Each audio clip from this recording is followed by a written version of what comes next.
99% of our students have never had a family member go to university. They are the first generation of graduates in their family. Meet Halli Manolakos, CEO of Students for a Better Future, an organization dedicated to empowering bright young minds from disadvantaged communities. Through full scholarships and ongoing mentorship, SBF supports students on their journey from education to meaningful employment, ensuring they have the tools to build a successful future.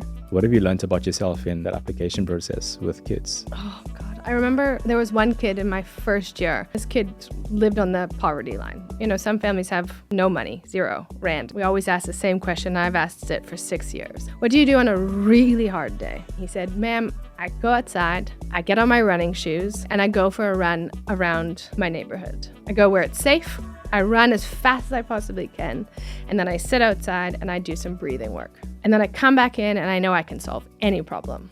And I was like, oh my goodness, I really learned about resilience and self-management through just that one story, and I will never forget him. What other challenges have you noticed that they experience? Belonging at our schools is a tough space. Financial literacy and financial management. And then I think... What's your biggest challenge as CEO?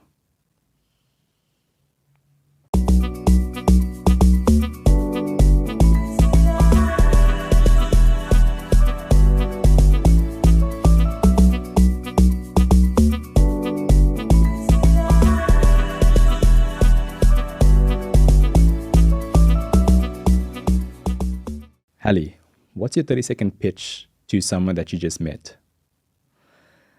I am a super ambitious individual who believes in the power to connect the unconnected, and my passion drives my purpose every single day. Do you feel like you've discovered your purpose at a young age? Yeah. I was really lucky. I had parents who were both activists when I was younger and taught me the power of helping others right from when I was young. I mean, I've been volunteering since I was in my youth. I don't think I always knew how to tailor my own purpose and where I was going to do it and how I was going to do it. But I was very clear that I wanted to help other people, and I could see things other people couldn't see necessarily. And I knew I wanted to do it in development to make a difference in somebody else's life. So yeah, I saw it when I was pretty young. What sort of activists were your parents?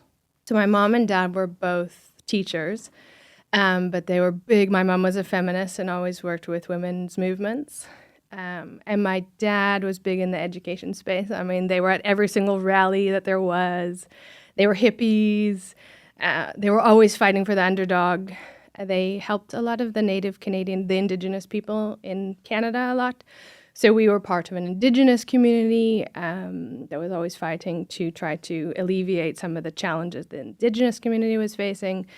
So some of that has really informed who I am as a human and really what I saw in them and what I wanted to be. So do you know the analogy about you are a result of, or you are in spite of your parents? It seems that you were a result of your parents. 100%, yeah. You know, those lessons, and I mean, essentially, like it sounded like they were living examples of what they preached. Yeah, they really were. Yeah, it was special because I also grew up in a small town where my parents were not the average individual. So they were a different religion than most of the other people in our community. And they always kind of said, so, you know, you don't have to be the same as everybody else. But you have to try to include everybody, which was really interesting as a concept, right? So, I mean, I was from a different religion. Everybody was homogeneous. We weren't. They were a mixed race, like not a mixed race family, but a mixed religion family. And it informed a lot of who they were, informed a lot of who I am and what I've become and where I'm working, I think. So, yeah. What stories were you told? Oh, I was told stories about my dad's family a lot. So my dad is Greek-Italian by heritage, and his family came to Canada, both of his families separately, and his parents married, and they were not supposed to ever be together. So he was Greek Orthodox and Catholic Italian. So his parents got together. They weren't supposed to be together, but they fought through adversity. So I think it was like a story of like, choose what you want. And and you can do it. And then my parents, my dad was obviously not, my mom was Jewish and my dad wasn't. And again, you had these two individuals that came together and were in love with one another and found a commonality with each other. So I had a lot of that in my childhood.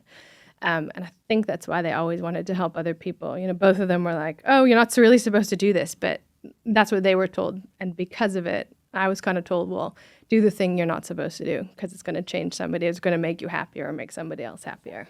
There's a lot of that in my childhood. I mean, what it sounds like to me is the not conforming to societal norms, and essentially standing for what you believe in and then actually living your life accordingly.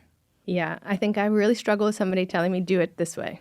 Anytime I've ever been told, do that, I kind of say, oh, well, what's the alternate of that story? What can I do that's different than that?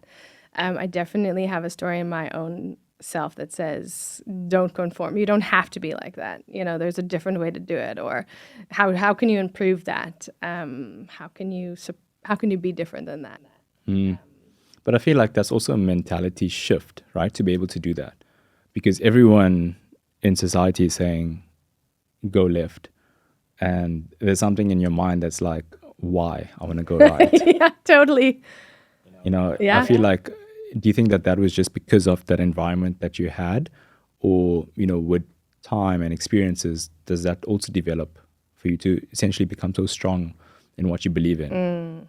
It's a good question. I mean, I think that when I was younger, I definitely wasn't as confident about it, right? I mean, you know, you're always a little bit unsure. I always kind of went against the grain, even when I was younger.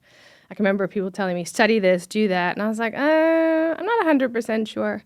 And as I've gotten older and gotten more confident of who I am and what I stand for and what I know is in my mind and I'm more able to say, yes, I can do that. That's okay to not do it exactly how somebody has prescribed it.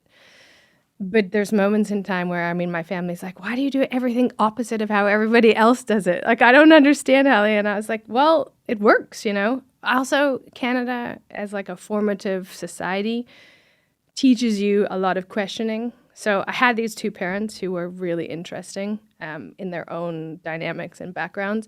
And then I had an education system that essentially told you, question everything. Don't just sit there and say yes to anything. Question your teachers, question your peers, ask the hard question. My parents, my dad was a real questioner as well. So I think it helped me to figure out how to do it. But as I've gotten older, I've been able to do it in a way that works, that doesn't cause so much friction, I think. Got you. And when did you come to South Africa? I came here the first time in 2006 on holiday, and then I came back for work in September of 2007. Okay. And then you stayed? And then I stayed. Yeah. So you've worked at many different organizations, you know, from preventing the International Association for Preventing Blindness. That's one, Broadreach, Orbis International. And for me, like all three of those are very much social enterprises and very much focused on, are they all nonprofits? They're all nonprofits. Okay.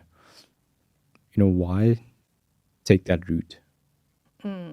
So, I mean, I was really good at sales when I was younger.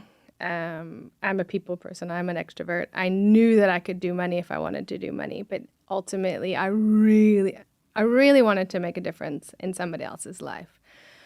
And it's probably the hardest way actually to do it. The thing that made the most amount of impact was working in the development sector. Every single job I've had, I worked in sales and made money and then went back to development every single time.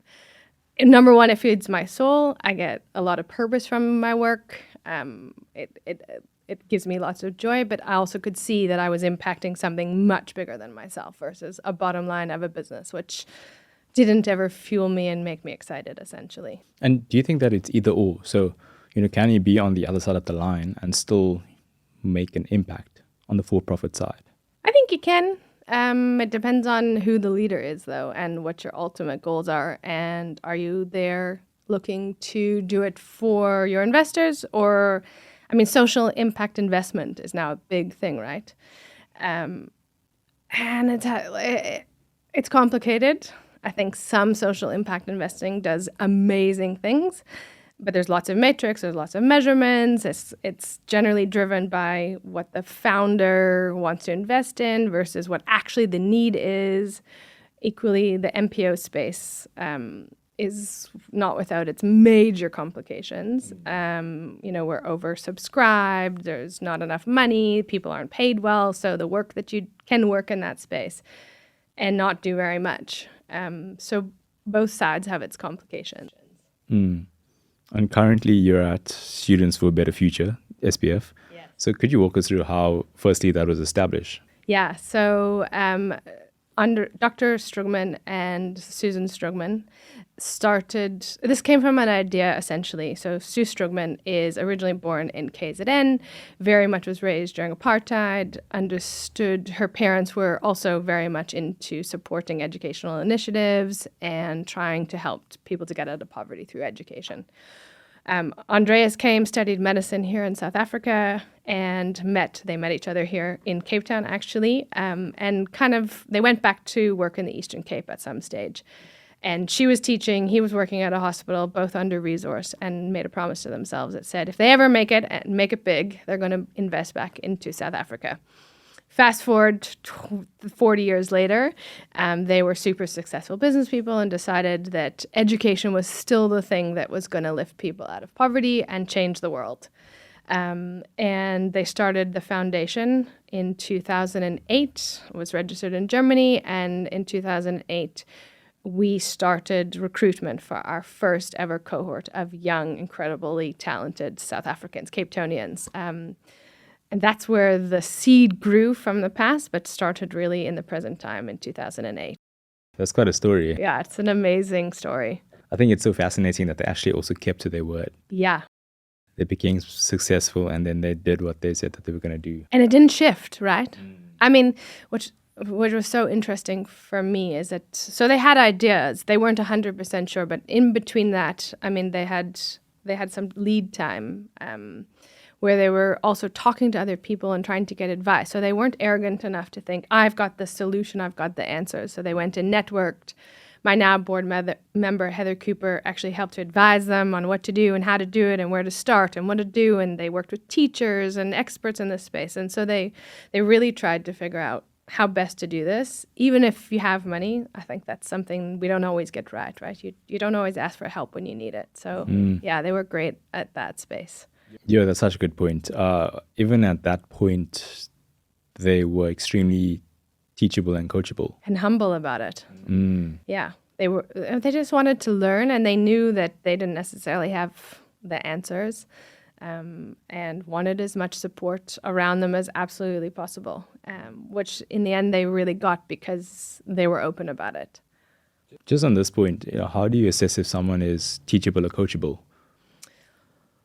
How do I think it's about the questions that somebody asks you, right? I often think if you're the first person to speak in the room, unlikely if you come in and I've never met you before and you want to learn about something, but you're the first one to answer every single time, that's generally a sign that you've maybe got an answer before you want to hear the answer. I think understanding what people are asking you and like how far are they asking, like how deep are they going into their questioning, generally is a good sign on teachability.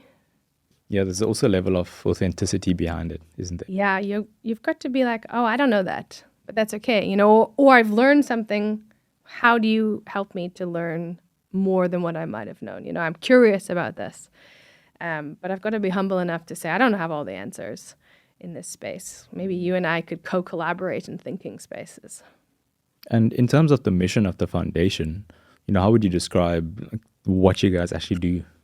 So, the Andreas and Susan Strugman Foundation largely is about supporting young South Africans and young Cape Townians to work their way out of poverty and to become the best version of themselves. So that's the entire foundation in totality, with DISA, the other projects that we run, and Students for a Better Future.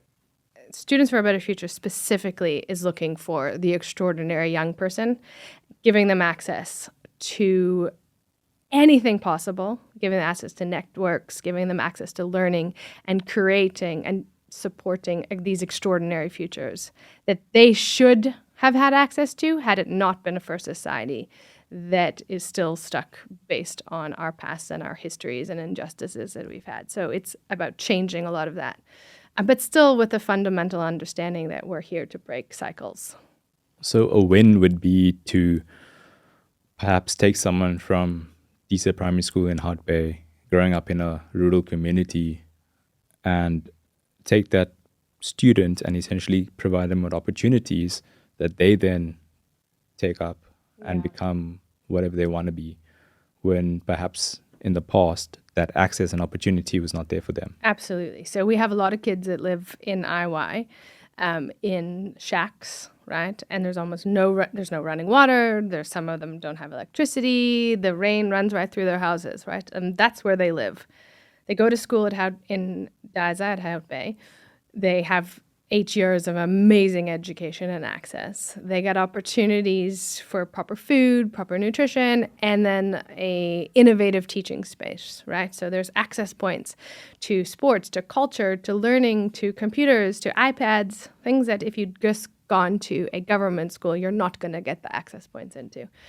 Then they can apply into the scholarship. And look, the scholarship is for highly talented young individuals, right? So it's a competitive scholarship. We're not looking for any child. We're looking for the diamond in the rough, very much. They get access to the scholarship, and then the doors are massively opened for them, right? They get access to learning that they wouldn't get access to. We're teaching them skills that they wouldn't have known about before, knowledge, capacity, businesses, schools that are beyond their wildest dreams. You can just see these little kids when they walk through the doors, for example, when they go to Saks, and they're like, I didn't know a school like this existed. I didn't know this was possible. And Saks is just a private school in Cape Town. A Model C school in Cape Town. And then they get access to a university, and most 99% of our students have never had a family member go to university. I mean, they are the first generation of graduates in their family. So their ability to even understand that the access point is beyond a university degree, right? It's beyond the skills you have into that KPMG, right? Or a big business firm, or running your own business. It's not even something they think about as this little kid in IY when they first start on the journey with us. So I'm sure that the application process is quite thorough. Yeah. What's it like? Like, how do you decide, or how do you sift through, all of these applications and find those diamonds? So, last year we got 1,020 applications into the scholarship. And we take on between 50 and 60 kids. It's a 7-month application process. I tell most businesses, it takes you a month or two to hire staff. It takes me 7 months to get a child into the scholarship. So you must know they're the best of the best, I think. But we start with an online application. So their parents, and it largely actually starts with the teacher. So we really partner with schools, in fact, actually. We say to schools, guys, we want the extraordinary. You know who's extraordinary. Help them to apply, right? Because some of their parents don't have access to data, and we're asking for form after form, and, they've got to submit online, and it's a complex recruitment process. It's over 50 questions, and you've got to be able to submit all of that. They apply online. We sift through, and it's largely based on economics of the family to start with, but that's only the entrance point into the scholarship. After financial screening, we never really look at finances again. It's not who they are, it's who their family is. It's based on academics, so they've got to be highly academic. They don't have to be the superstar. They don't have to be in the 90s, but it helps. We screen them first there, and then they go into our testing phase. The testing phase, we're looking for strong mathematic ability, because we all know STEM is the way of the future. If you want to compete with AI and Gen AI and robotics and tech, we're going to have to be able to have strong tech individuals and strong mathematics as the foundation. We test in English, and then we're looking for competencies. So big part of what we do, the next step of the process, is to screen for our power skills. So we're looking for critical thinkers right off the bat. We're looking for individuals who have the ability to be collaborative with one another. We're looking for innovators right off the front of it. And we do two big screening days. The next thing we do is we go out and we meet their families with social workers, go into their homes, ask their parents some questions, see where they're living, help to determine support structures. Each individual has to have a supportive parent or guardian in their life. And then we do interviews with these kids, and they have to come and do presentations. So we're seeing who can communicate. Communicating with impact's one of our power skills.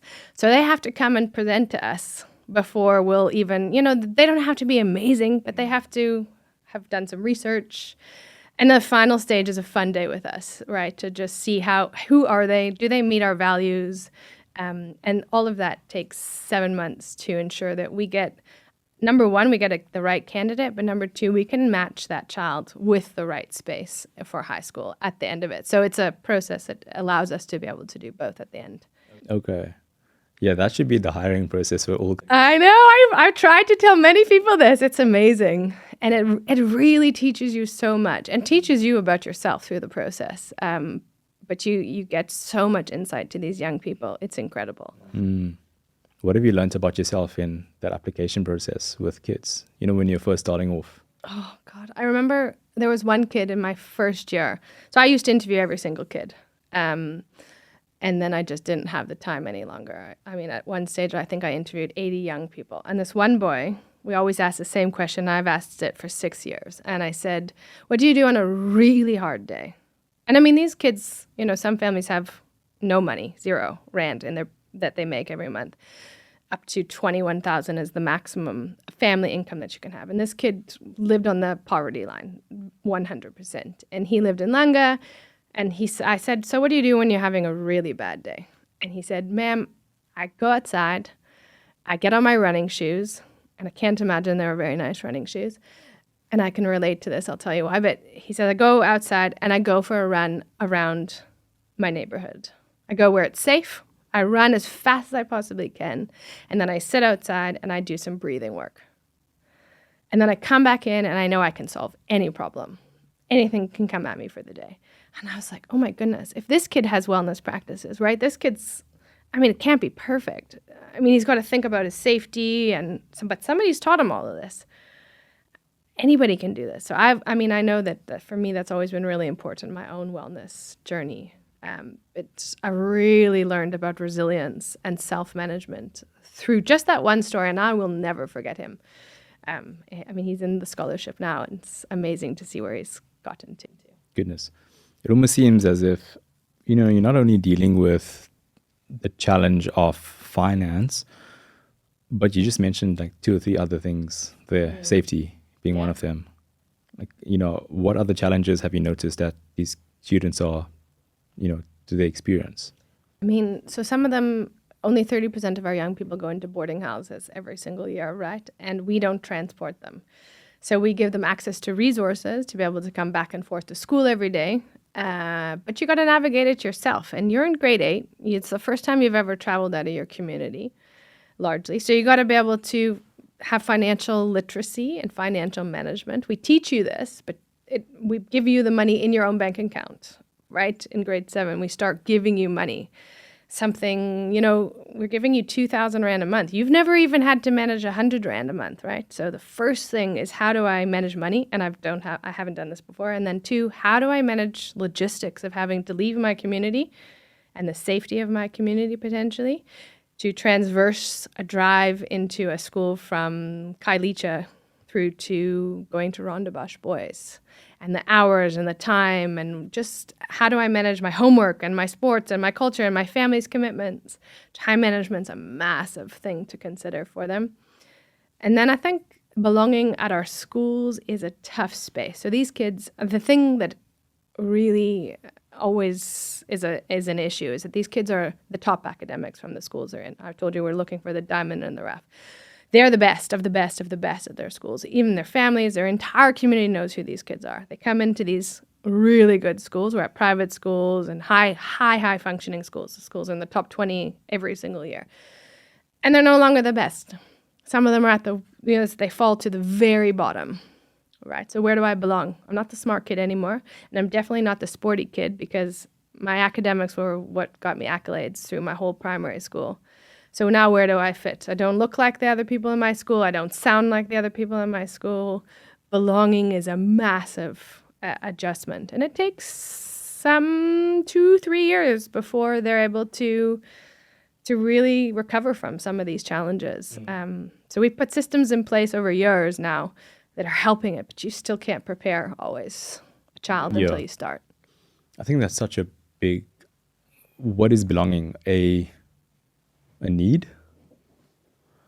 Would you say that it's a need? I think it's the most innate human need that we have. I think if there's anything in the world that actually we need to do is belong to a community. I mean, what they say that we're spiritual people living a human existence, right? I listened to Brene Brown talk about belonging and the importance of belonging to a community, right? And then they don't have it. So yeah, I mean, I think it's one of the most fundamental things that we can have. That's why we're really intentional about creating a family culture within Students for a Better Future, largely so they have belonging. So they never feel like I don't belong to something. You know, I think there was times where they felt they didn't belong to their families anymore. So that's another thing. You know, they no longer sound like their families. Their families have never gone through this journey also. So there's a space between belonging where, like, I don't belong anymore at home or in my community. You know, a lot of the boys will tell you, I don't want to go home on the weekends, Halli, because a lot of my friends are into gangs and drugs. And if I go home, I just stay in my house. So, you know, that's why I don't want to go home. But that's still their family and that's still their community. So it's a tough transversence of two cultures, but it's also what I think is their unique, one of their superpowers, that they can transverse these two spaces. So how do they fit in? Because, I mean, it's not about fitting in, right? I think at the beginning we talked about not conforming. Yeah. But even with not conforming, there's a sense of self-belief to stand by what you're doing and the actions that you take, right? So regardless of what everyone says on the outside, you secure about yourself, so it doesn't get to you. But belonging now is an added layer because you don't have the family support, because they can't relate to you and there's no perhaps empathy to understand what you're going through. And the kids your age in a community are still there. And, you know, perhaps getting into crime and all sorts of things. And then perhaps in the new school, there's more challenges because those kids have so much more than you do. More money, more things, more access. And parents picking them up. In their fancy cars. I mean, I think the key, you know, there's a saying that says, I first got to belong to myself before I can belong to anybody else. Which I think is really important. So how do I belong first? So how do we teach them to belong to self and how to have self-confidence in who you are, no matter the external environment that you're going to be faced with? So we do a lot of personal development work. We teach them we get the privilege of finding them and recruiting them in grade 6. So by the time they're in grade 7, we actually get a year runway before they join our high school scholarship, where they're still in their schools, they're still living at home, and we can almost prepare them for some of this dynamic that's coming. So, you know, we teach them some power skills. We teach them how to communicate. We focus on their academics.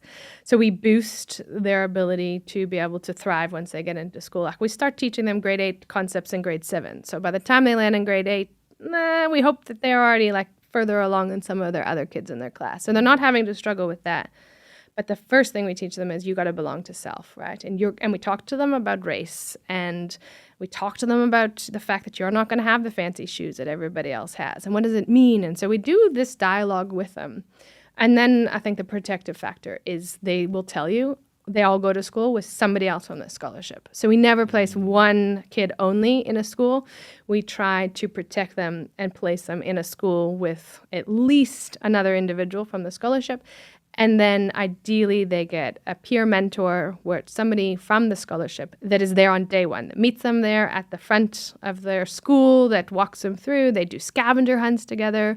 You know, so there's a community of connection. And I mean, a lot of them tell you that's that's the thing that they love the most about SBF, is that it is a family type of environment, that they're all there. And so they belong to self, but they also belong to SBF. Emotional regulation is so key. And I mean, you're teaching it at such a young age to, 12, 13-year-olds and preparing them, when in actual fact, like most adults don't have the ability. Yeah. So I think that's, and for good reason, right? Because we were not taught how to regulate our emotions from a young age. We were not taught what self-awareness, what is that? I learned that a couple of years ago in my mid-20s. Yeah. And I think that focusing, it sounds like you focus a lot on the EQ and then on, the technical and IQ stuff. I didn't say one of the things we actually test for is EQ before they start the program. So we have a baseline score, and then we can see the areas for development, and we try to focus our interventional programs based on where you might need more help. But one of the key things we are looking at, and we launched a wellness and well-being program a year ago to teach you what are the dimensions of well-being, ultimate dimensions of well-being that help you with being anti-fragile. It's one of the things that I really want to teach them with. But, so one of them is we teach them the 5-star breathing methods right off the bat, right? So they get this whole thing on a regulation that we also then teach their parents. So we teach them, we teach their parents. So when they go home, when they're triggered or when their mother says something, they can practice some of these things. We teach how to have a dialogue. I mean, how many families have been taught how to have a dialogue about tough situations? I mean, I definitely didn't get that training as a young person. I was lucky I had a mom who worked in this kind of space, but it's not something that as a young person I was taught. Talk about how I'm affected. What are my feelings? What do I need? And the cycle of communication. So some of this we're doing with them, and then we're also working with their parents. And the parents go on massive training programs. They go on a course with a partner. We teach them the same thing we're teaching the kids. So by the time they enter in, they've both learned some strategies that sets them up for success. Wow. I think that's so powerful. I feel like your ability to have tough conversations is directly proportional to the amount of success you'll have in life. If you can have tough conversations and really difficult conversations. I mean, I've had so many just in this past 2 weeks. So I can only imagine like setting up the pillars and the foundation at that young age. Like nothing will faze you. I mean, it's so interesting because for me, that's, I think, the thing that has made me the most successful is I'm able to have those tough conversations. And I'm not scared to have a tough conversation. It doesn't mean I go into it and I'm like, oh yeah, I feel great. I mean, I still feel the like sweatiness and all the anxiety, but I know that because I have that strategy and that skill, I've been successful personally. And then I can be vulnerable and empathetic in a hard conversation. So I've seen it myself in business and running a big foundation. You have to have a lot of tough conversations, especially when you work in a space which is largely empathetic driven, right? I mean, I work in a space that's, very green and healing and all about the people, and I'm the opposite of that. So I've said, okay, look, I know this makes me successful. How do we teach these young people? Now it's not easy, right? Because they want to fit in. You asked about fitting in. You asked about belonging. Teenagers, their primary goal is to fit in. I mean, that's why they're all experimenting. They have all these hormones going crazy. They're trying to figure out who am I, all the rest of it. But if we can teach them some of it really early, I know that once they get into the working world, they're likely to be more successful than the person sitting beside them. But how important is it to make mistakes and to learn from that? I mean, I think that you don't learn if you don't make mistakes. It's not possible. I mean, learning comes from your mistakes and the neurochemical stuff, right? That's been researched. There is no learning if everything's perfect. So how do we teach them fail forward, right? I mean, nobody loses a scholarship with us or loses a job because you've failed. Well, I think one of the challenges from my own experience is that you don't circle back and say, where did I fail, right? How do I teach a growth mindset? If I'm not looking at, okay, I didn't do this right. I mean, I do things that are not right every day, but how do I learn? Take that lesson and figure out, okay, I'm going to do this differently and acknowledge it. And that's, I think, part of the problem we have with education is we want that like A's, right? We want top A's or top marks. Even in business, we want to be the most successful, but I think the people who failed the most have learned the most, and generally that creates their success. 100%. I think that the ability to fail fast is key. But I think, what's behind that is the fear of what's going to happen if you do fail. Yeah. And I think, what I've learned is normalizing failing and seeing failing as just an experiment that I'm running. I mean, it's easy in business because you can test so many different things. Yes. But of course, when it comes to, life and, a scholarship that you have, Yeah. you can't exactly just try lots of things and expect something to stick. I guess my question is, how do you create a culture where people are okay with failing, not just, in your team, but with the kids as well? I think so we talk about a lot of our, what are we looking for, right? So one of the things we teach them, and we do this through a variety of individual one-on-ones with our kids. We do group-based work. So we talk about, we want you to get good marks. But actually in grade 8 and grade 9, we want you to just get into the school, first of all, join a sports club. You have to be part of sport every single term. You have to be part of a cultural department in your school. So we're teaching you don't have to just do well in academics. You have to also do these other things, because those might be the places that you're going to thrive. And we don't say you've got to be the top academic. We say, if you're failing, that's fine. It's not great, but we'll work with you. We'll sit, we'll do a plan with you. We call them SDPs. It's very complicated, but we sit and we unpack. Okay, what's your learning? What can you do differently? What strategies can you put in place? We give you tutors. We give you access. But we talk through the process and understand that the failure is your lesson potentially here. And where else are you being successful is generally the circle that we're drawing for them. So it's saying, okay, that part of your life's not good. But where else in your life are you thriving? And what lessons can you learn? I mean, I played every single sport under the face of the earth as a child. I was really successful as a sports player. I knew that's where I was thriving. So what lessons did I take there and apply them to my education? And that's the kind of lessons that we're trying to teach our young people. And, they've got a lot of pressure. This is their family's future, right? One scholarship is getting their parents out of poverty. So it's actually not the scholarship oftentimes, it's their family pressure that is the single thing that makes them the most anxious. And so working with that family to say, you also have to allow them to fail. And that's not something we teach in this country, really. So that's, I think, some of the more challenging spaces that we're trying to navigate. And how do the families feel about SBF coming in and essentially, the analogy you use is, you don't like it when people tell you what to do. We have a power dynamic, and I'm not shy to say that. There is a power dynamic that's at play, right? They want the scholarship. Some families are not interested, and those are the families that generally don't stay in the scholarship. Off the bat are like, no, this is not for me. So the recruitment process helps a lot with that. But there is a power imbalance, right? We got the money, we've got the future and the access point. So generally the families actually say I think they defer more to us than they should, in fact, actually. Don't really have it the other way because of this power and difference. There's some families that don't invest the time and don't listen. For the most part, they're really happy to say, can you teach us? Like, we weren't taught this. I'd love to have had these skills. So there is a willingness. For 95% of our parents. Yeah. So alumni that come through the program. So you go through the program, say an example would be someone that came through at 12, 13 from grade 7 and then stayed with you. What's your favorite, or is there a memorable success story of an alumni?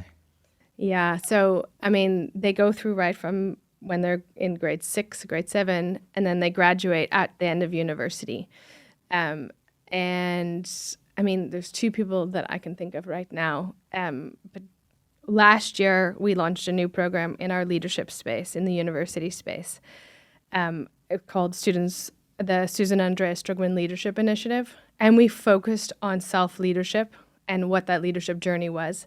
And David, one of our young SASLI laureates, just graduated at the end of last year, right? And through he taught himself to code in high school. He went on to study ICT in university. He's now graduated, but all the way through university, he worked for a US firm while studying, whilst making money. He's bought 2 properties with his brothers. He started a tech firm where he's going to be teaching tech skills. And now he's brought it back and said, and I was the first pitch. He came back and pitched me his business. And he said, hey, Halli, I think this would really benefit your students. And I said, okay, go get some money. Tell me how much it's going to cost. Let's do this properly, right? Like, I'm willing to engage and start this and help you to start this. He wanted me to actually go and network the business for him. And I said, no, first you bring it in-house. We'll actually help you to test this model out. So that's one success story. And I can see it. I mean, he was very clear about his journey and where he was going and his own leadership journey and his own self-development. Or, we have a doctor who, Junaid, who, had a tough time in high school at first. Weinberg was a tough school. I mean, he will tell you at first, people just thought because he was on scholarship, he wasn't as bright as everybody else. Lots of comments that were really difficult to take. Got a scholarship with the Department of Health, went through medicine, wants to become a psychiatrist, but now has started his own NGO, Provision Alliance, where he's now helping other underprivileged communities from the colored townships to understand where they can get access to skills, where they can get bursaries. So he's doing a lot of the advocacy work that we can't do. Similar information that we often give to our scholars, bursaries, scholarships, where's access to businesses. And he's gone and he started this whilst he's studying to become a psychiatrist. So, I mean, those are just 2. We have another one, Alison Melindy, who, was a lawyer who's just graduated a couple of years ago and is now working in Cape Town. Tons of these stories that you just think, and they're all volunteering and giving back and working to help a community that they have realized, I benefited from this, how else can I help other people? Which has been a golden thread that I think they learned through this scholarship. Have any students been bullied? Yeah, lots. I mean, the boys' schools, we get a lot of that. They're young, they're small, they don't sound like anybody else, right? So like, especially when I first started, I remember thinking, so I was recruiting young kids and they all sounded like the communities they were from. And then I go into Rondebosch and they all sound the same. And I'm like, what's going on? It's like parallel universes. And they're like, Halli, we had to change our accents to fit in. If we didn't talk like this, we didn't fit into the dominant culture of the school. So, the boys' schools, there's a lot of bullying that goes on. Girls, some of the girls' school, I won't name names, but they've said, you're pretty for a black girl. So there's a lot of, subtle bullying, right, around economics and not having access. It says more about the kids doing the bullying than it does about anything else. It does. And it doesn't, the question we've debated, and I debate, is that how much intervention should we have in a school versus how much intervention do we have with our child who's part of our program? How much do we invest in trying to collaborate? And schools, I think, have done a lot. They've really been working quite intentionally. But remember, they're also just a school, and they can't impact the parents at their school to change attitudes. They can work with the kids. Yeah, because where are the kids learning it from? Exactly. They're not all learning it from school. Most of them are learning it from their parents. And where do they learn it from? Yeah, if the parents are even present. Exactly. Yeah. I mean, being a CEO can also be described sometimes as being a parent. Yeah, it definitely can. What would you say are your core responsibilities? So as a CEO, my core responsibility is to really understand what the future is telling us. So where is the world going? Especially because I'm running an education-based organization, right? And how what's the future, and how are we going to get our students and scholars and laureates prepared for that future? So one of my core tasks is to be quite future-centric, constantly looking to what are the indicators, what's it telling me, where do we need to pivot, and then to understand, okay, then if I understand that and I'm listening to that, what do I need to do now and change today to prepare for that future.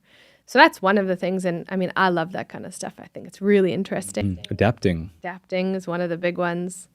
And then obviously figuring out your team. And do you have the right team? And, you might have the right team today, but if you're going to change your entire strategy to prepare for this other future, do you have the right people?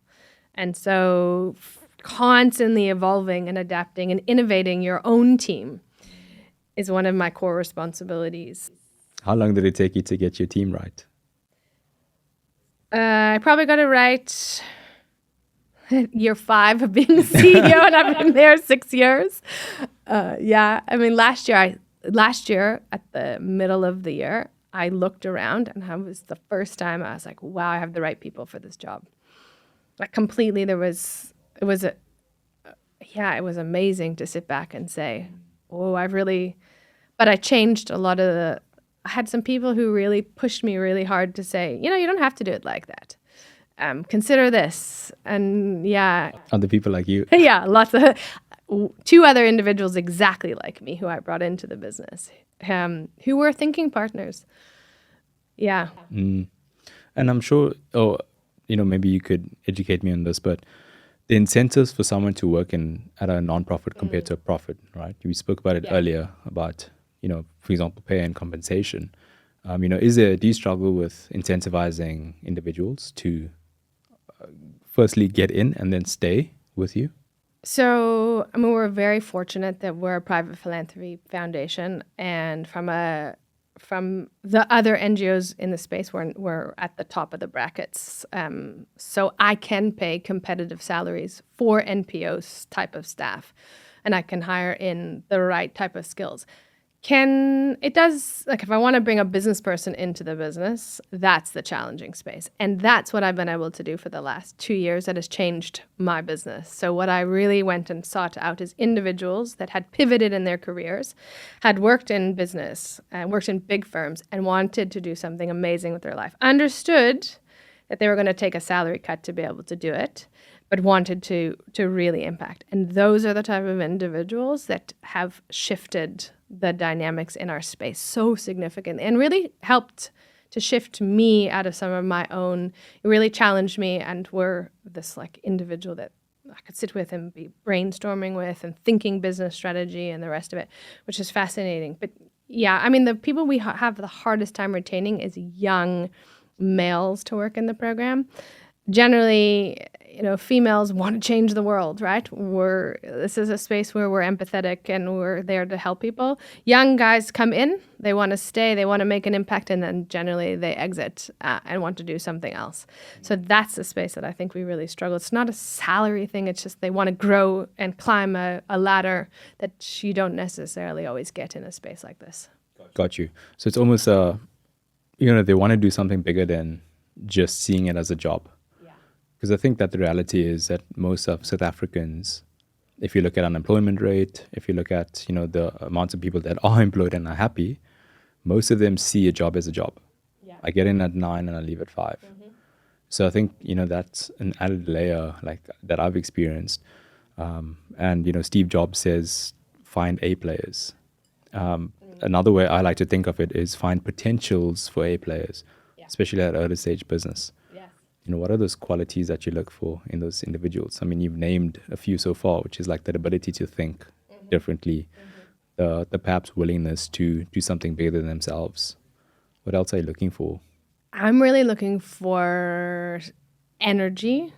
And I mean, energy both, you're not coming in and I'm tired all the time. I'm energized by my work, right? So even if today is a slog, I'm still going to find some energy and be excited about something, right? And excited about learning something. So energy is really important in this space. I'm very high energy, so I come with it. So I naturally look for it. Solution orientation. So can you come up with a solution, even if it's not the right solution? That's fine. But can you tell me, I've seen this problem. I think this is the way we solve it. This is why I think this is how we should solve it. These are all the data points that I've taken into consideration and presented it back to me. Individuals who are just happy to sit back and say, you figure out the solution. I'm like, no, that's not the kind of space that we're going to drive. And then somebody who's super passionate about this work. I mean, any recruitment, I say to individuals, if you're here to get a job, you're in the wrong place. You can't work at SBF. And if you're not willing to have that really tough conversation, you're also not the best person to work here, because I'm going to have that tough conversation. I mean, Lloyd, my CRO, will tell you, it's like my superpower that I can have that conversation and get right to the problem. And you're going to tell me the problem because I'm willing to go there. So, and that's tough, especially in cultures that, you don't necessarily do that, right? Like, it's not a culture. I'm also from a different culture, a totally different background, which sometimes helps, but sometimes can put people off. So those are some of the things that I'm really trying to figure out how to. Perhaps it's a culture thing, because I mean, I want to be kind, but I'm not here to be nice, because the job needs to get done. Yeah. So there's a way that you can say things that are kind, but I don't have to be a friend. Yeah. I think that's the way I like to think about it. And you can have those tough conversations. How do you sift through the talkers and actually get to the ones that, because in your recruitment process, I could say, oh yeah, I can do this. Oh yeah, yes, I'm here for the long term. And then I get to, and I'm doing the job. It's interesting. I think I've gotten better at it. At the beginning, I didn't listen to my gut instinct. I would say something inside of me says that answer is rubbish. Like you've had to, and we do competency-based interviews. We do assessments on your skills. We do, we get psychometrists in to do psychometry testing. And ultimately, it's me sitting there sometimes pushing a little bit harder on the answers in the interview and not asking scripted questions. For me, I had a woman I interviewed yesterday. Everything was going really, really, really well until the very end. And something inside of me said, I just got to keep going until I figure out. And I'm not hiring her today because I figured out something else. So I think it's about it's about unpacking some of the stuff that's behind the layers. And then when they get in, if it's not right, you got to make that tough call. So you're not always in a recruitment process going to get it right. I mean, I've got it wrong many times. But then how do you say, okay, sorry, we thought this was going to work. It's not the right culture fit. Sometimes it's just a culture fit mismatch. Sometimes it's a skills mismatch. I'm going to try my very best, but sometimes it's not the right space. And so how do you understand that recruitment is one side, but then landing in this space? And I didn't used to interview everybody. So at the beginning, I interviewed every single staff member. And then for a while, I let my mid-level managers interview again. And that's when my hiring went totally pear-shaped. And so even my most junior staff member, the cleaning lady, I will interview now to see, do they match the culture that I'm setting? Because culture starts at the very top. 100%. Yeah, that's so refreshing to hear. Because what I've learned about this is, people try to read a book and then force those principles onto the people that they already have. It doesn't work like that, right? Totally. What I've learned is it starts at the top, first and foremost. But even then in a recruitment process, so I would ask questions as if they were doing the job. So I'll be like, oh yeah, you said you're going to do this. This is our goal. This is our KPI or OKR. So explain to me how you do it. And then they'll be like, oh yeah, no, I'm just going to do this and this. And I'll be like, okay, cool. So, what does it actually mean practically? Like, how are you going to do your job? And I'll give you an example. So I'm hiring a salesperson. And I was like, okay, cool. So like, how are you going to reach the decision maker? Tell me. And I'm going to go on LinkedIn and I'm going to, search. Oh, cool. But what if they don't reply? Now then I'm going to do this. And then I get them to think about all the things that they're going to do in that role. And for me, I firstly get to see how they think and if they're actually capable to do the job and actually spot the talker. Yeah. There's another study, and why I'm so passionate about this point is, have you ever noticed if you put strawberries, if there's one rotten strawberry in a bunch, right? Yeah. You know the time it takes? It takes hours for others to get contaminated. It takes less than 5 days for the entire bunch to be rotten. That's people. Yes, 100%. It's very direct to say it, but if you just get one person that's rotten, they'll make the entire bunch rotten. And have you heard that you are as good as the 5 people that you surround yourself with? So if I'm as good as the 5 people that are my closest people, or I'm as bad as the 5 people that are around me. And those are the conversations I have with my team. I said, guys, one person that's not happy and is toxic makes all of you toxic, or you can change the people that surround you.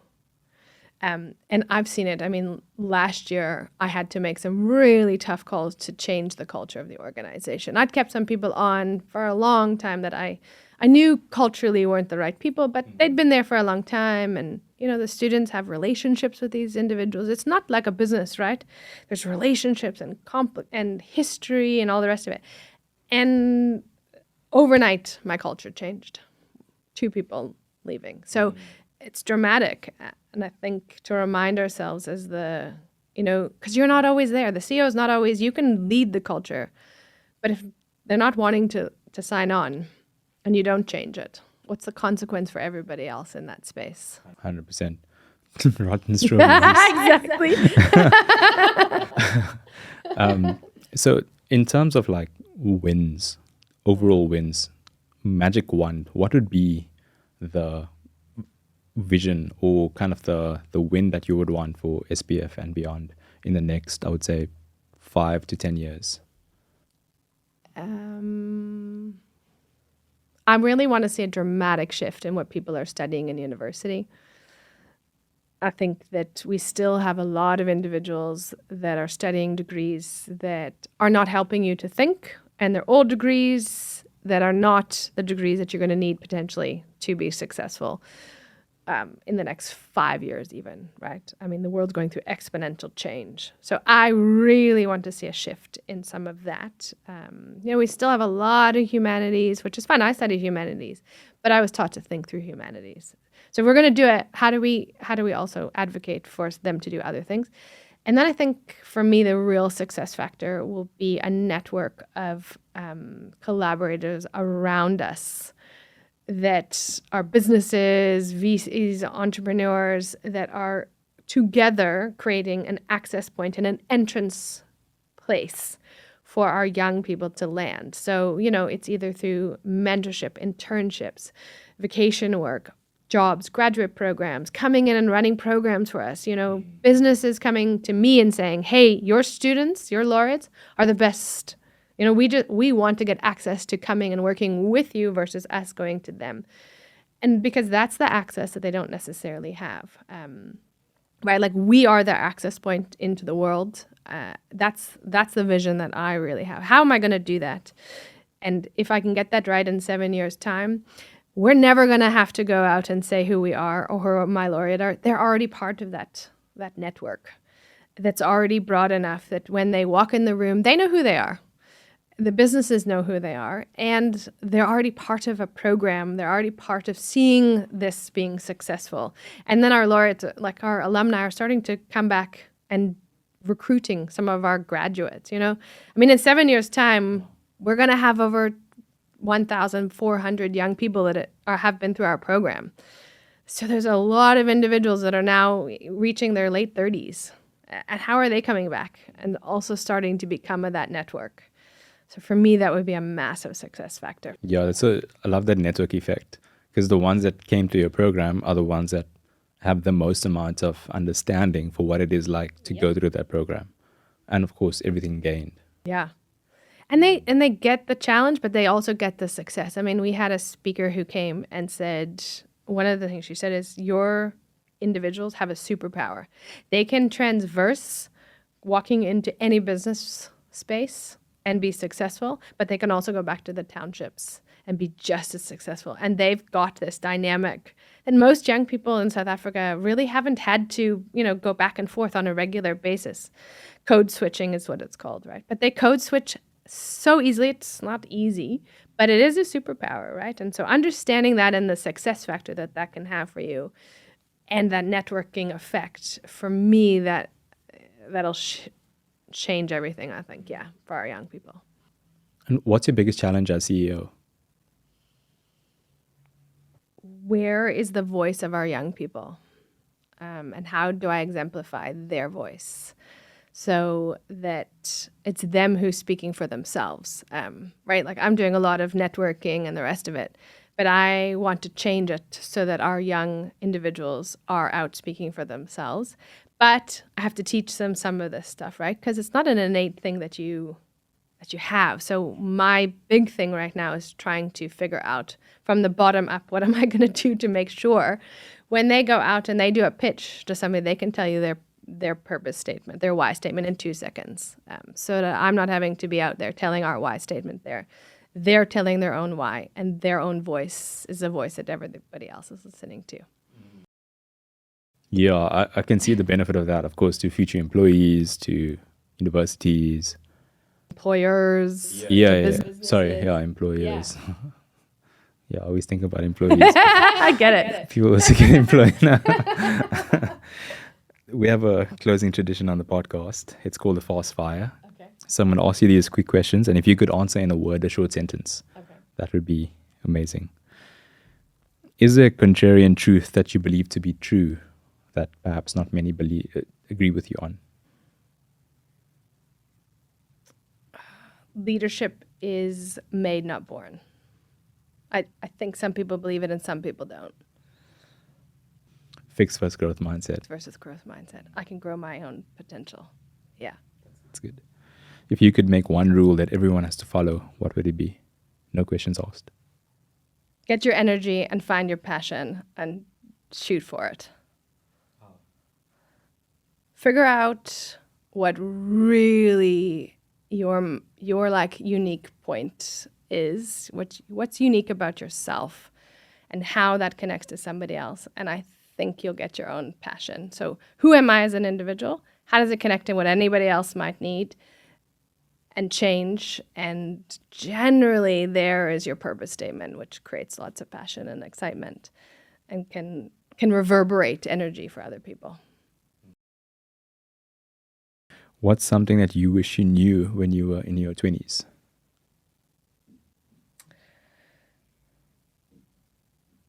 I wish I knew that my network is as big as the individuals within it. And I continue to be surprised by the more, I don't think I understood at the time when I was in my 25s how important it was to keep relationships necessarily with all the close contacts, right? They say your far away contacts are the contacts that are going to give you your best network. I created strong networks with individuals, but how did I look at beyond my network?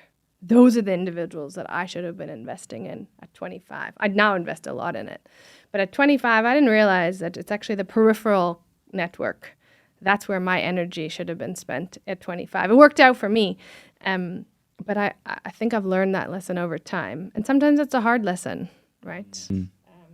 100%. Build those relationships from the get-go. Yeah, I second that.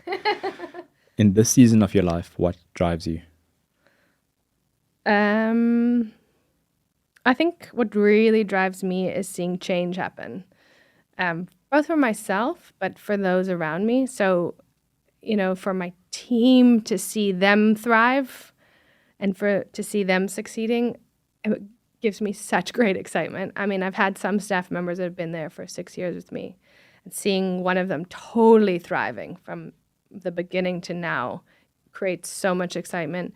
For me, it's also seeing my own change of mindset. It's been really interesting. As I've gotten older, I'm more comfortable with my own thinking, who I am, what I'm competent in, and what I can offer other individuals. And so it's almost like saying to myself, oh yeah, you know this thinking. It's an internal dialogue that has changed inside of me, which is, how do I now plow that back in? What are my lessons learned? How do I teach that to somebody else that I might not have known? You're not going to figure it out when you're 25. But by 42, I promise you'll a lot further down the line than I was at 25. We touched on this before we started recording, but how do you think about work-life balance? I don't think there's anything like work-life balance, first of all. I think that's totally...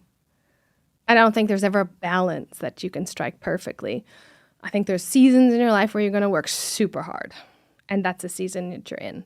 And then there's going to be seasons where you can take your foot off the pedal a little bit. But for me, it's really important that I have my practices, that I do my wellness, that I get out and I go to my yoga, or that I connect with my community, my friends, my family, that I have something that feeds me outside of my work, because I get a lot of passion for my work. But then I know that there's just sometimes that I'm going to work really hard, and that's fine, that the balance comes in different ways, and having something that's beyond yourself. What are those things, and what are you going to tap into when you need it?